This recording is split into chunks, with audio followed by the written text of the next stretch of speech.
Cycle party మహానాడా లేక psycho party మహానాడా అని అందరికీ ఒక అనుమానం కలిగింది. ఎప్పట్లాగే వాళ్ళు జగన్మోహన్ రెడ్డి గారి కాలి గోటికి సరిపోని వాళ్ళు కూడా ఏ విధంగా రెచ్చిపై మాట్లాడుతున్నారో మనం చూస్తున్నాం. అలాగే జగనన్న ముందర నించోడానికి ధైర్యం లేనోళ్ళు కూడా మైకులు ముందున్నాయని ఎలా మాట్లాడుతున్నారో మనం అందరం కూడా గమనిస్తున్నాం. వీళ్ళ మహానాడులో ప్రసంగాలన్నీ మీరు చూస్తే పెద్ద బోగస్ మాటలే అని ఈ రాష్ట్ర ప్రజలకి మరోసారి కూడా అర్థమైంది. ఎందుకంటే ప్రజలకి ఆల్రెడీ 2 ఏళ్లలో పర్సనల్ గా వాళ్ళు కూడా దాన్ని అనుభవించారు. ఎందుకంటే వాళ్ళకి ఏం అందటం లేదు కాబట్టి. ఈరోజు ప్రజలతో పాటు తెలుగుదేశం పార్టీ కార్యకర్తలకు కూడా ఈ తెలుగుదేశం పార్టీ ఒక బోగస్ పార్టీ, బోగస్ మాటలు తప్ప ఏం చేయదనేది వాళ్ళకు కూడా ఈరోజు అర్థమైంది. అందుకే టీడీపీకి 70 లక్షల మంది కార్యకర్తలు ఉన్నారు అని చెప్పి ప్రగల్భాలు పలుకుంటారే, మరి ఈరోజు మీరు చూస్తే హైబ్రిడ్ మహానాడు అని నియోజకవర్గాల వారీగా డిజిటల్ స్క్రీన్స్ పెట్టి కుర్చీలు వేసి మీ స్పీచ్లు వినిపిస్తుంటే ప్రజలు సరే వాళ్ళు ఎలాగూ రారు, మీ వల్ల ఉపయోగం లేదని తెలిసిపోయింది కాబట్టి మరి టీడీపీ కార్యకర్తలు కూడా ఎందుకు ఆ డిజిటల్ స్క్రీన్స్ ముందు కూర్చోట్లేదు, మీ స్పీచ్లు వినట్లేదు అనేది ఒకసారి మీరు ఆలోచించండి. ఎందుకంటే ఈరోజు hybrid Mahanadu utter flop Mahanadu అని మరోసారి ప్రూవ్ అయింది.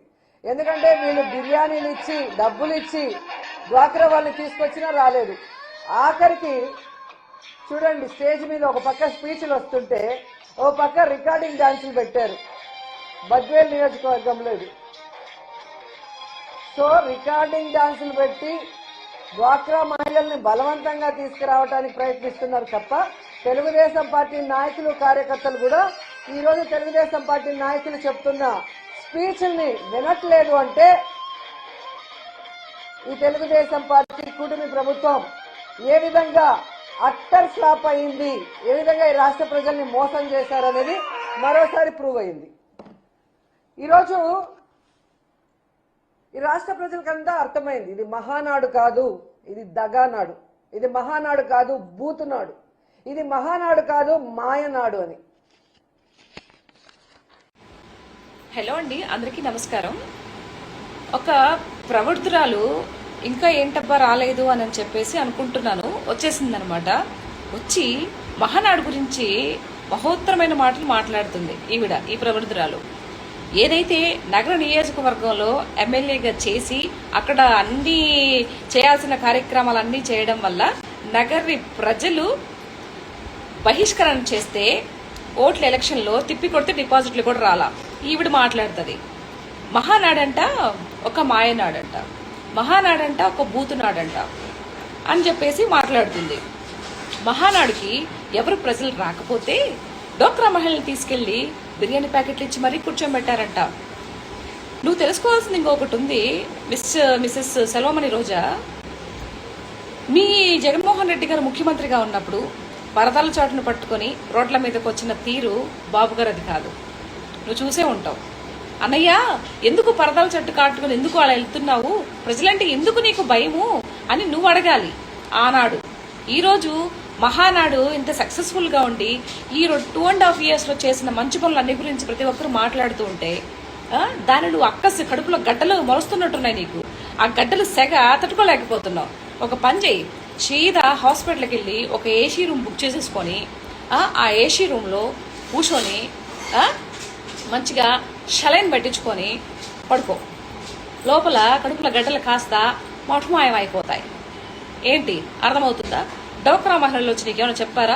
మాకు బిర్యానీ ప్యాకెట్లు ఇచ్చి బలవంతంగా తీసుకెళ్లారని చెప్పారా నీకు? ఎందుకు ఇంత దిక్కుమాలని మాట మాట్లాడతావు? అసలు ఒకటి అర్థం కాదు. పోనీ ఒకవేళ మహానాడు అట్రప్లాప్ అయిందనుకున్నావు, నీకు మేలే కదా. నెక్స్ట్ మీ అన్న నువ్వు మంత్రులు, ముఖ్యమంత్రులు, ఉప ముఖ్యమంత్రులు అవుతారు కదా. మరి ప్రాబ్లం ఏంటి నీకు? ఎందుకు అంత కడుపులోమంట? ఎందుకు అంత కడుపులోమంట? బూతునాడేంటి? బూతునాడు అంటున్నావు, బూతునాడేంటి? నీ నోటికి అడ్డు అదుపు ఏం ఉండదా? నోటికి ఏదొస్తుంది మాట్లాడతావా?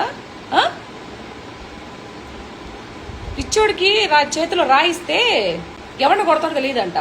అట్లా మీకు గతంలో 5 సంవత్సరాలు ముఖ్యమంత్రి పదవి మీ చేతిలో పెడితే ఇష్టం వచ్చినట్టు నాశనం చేశారు రాష్ట్రాన్ని. ఈరోజు మహానాడు గురించి మాట్లాడే అర్హత లేదు నీకు, నువ్వు మాట్లాడతావు మహానాడు గురించి. సిగ్గు లేదు. ఎన్నిసార్లు చేయించుకుంటావు? ఎన్నిసార్లు ఎంతమంది చేతి చేయించుకుంటావు? కొంచెమైనా ఇది ఉండాలి కదా, మానవ జన్మెత్తిదే. మనం ఏం మాట్లాడుతున్నాం, ఎక్కడ మాట్లాడుతున్నాం అని బూతునాడేంటి? ఈ మైండ్కి, ఈ బూతులు ఉండేటువంటి మైండ్కి ఎప్పుడు బూతులే వస్తాయి అనుకుంటా. అంటే అలాంటి వ్యక్తివి అయినట్టున్నావు నువ్వు, అందుకే నీకు ఇలాంటి మాటలు వస్తున్నాయి. బూతునాడేంటి? సరే, ఒకవేళ పార్టీ మహానాడు జరిగింది, విక్రించడంలో కూడా తప్పలేదు, దానికి ఒక వే ఉంటుంది కదా. నీకు ఎందుకు చేత కావట్లేదు? నీకు స్క్రిప్ట్ రాసిచ్చేవాడు ఎవడు తల్లి, నాకు చెప్పు ఫస్ట్. అసలు అంటే వాడికంటే బుద్ధి లేదు రాసిచ్చేవాడికి. మరి నీ బుద్ధి ఏమైంది? అంత బుద్ధి మందబుద్ధితో పుట్టావా నువ్వేమైనా?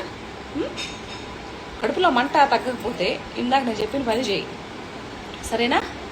నోటుకొచ్చినట్టు అడ్డదిడ్డాలుగా బాగా నిజంగా రాష్ట్రం మంచి పనులు చేసుకుంటూ ముందుకెళ్ళిపోతుంది. దాని మీద రాయి బురద చల్లే ప్రయత్నం చేశావనుకో, బోడుగుండే నీకు. కాబట్టి గుర్తుపెట్టుకో, ఓకే? జై శ్రీరామ్.